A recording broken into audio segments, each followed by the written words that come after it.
شہر حیدرآباد کے مضافات میں واقع پٹن چیرو منڈل کے ایک گاؤں میں ایک دل دہلا دینے والا واقعہ پیش آیا، جہاں کھیل کود کے دوران ایک 9 سالہ بچی کی المناک موت ہو گئی۔ تفصیلات کے مطابق برقی سربراہی بند ہونے کی وجہ سے یعنی لائٹ بند تھی، جس کے سبب معصوم بہن بھائی پنکھے سے تولیہ باندھ کر جھولا جھول رہے تھے۔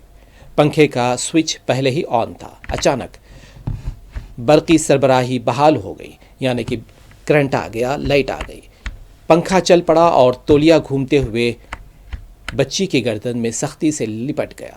گردن میں تولیہ پھنسنے کے بعد سانس رک جانے سے لڑکی نے موقع پر ہی دم توڑ دیا۔ یہ لڑکی 4 جماعت کی طالبہ تھی۔ واقعے کے وقت گھر میں والدین موجود نہیں تھے، جس کی وجہ سے بر وقت مدد ممکن نہ ہو سکی۔ اطلاع ملتے ہی پولیس موقع پر پہنچی اور کیس درج کر کے تحقیقات شروع کر دی۔ پولیس نے اس موقع پر والدین کو مشورہ دیا ہے کہ بچوں کو گھر میں اکیلا نہ چھوڑیں، ان پر ہر وقت نگاہ رکھیں تاکہ اس طرح کے حادثات سے محفوظ رہا جا سکے۔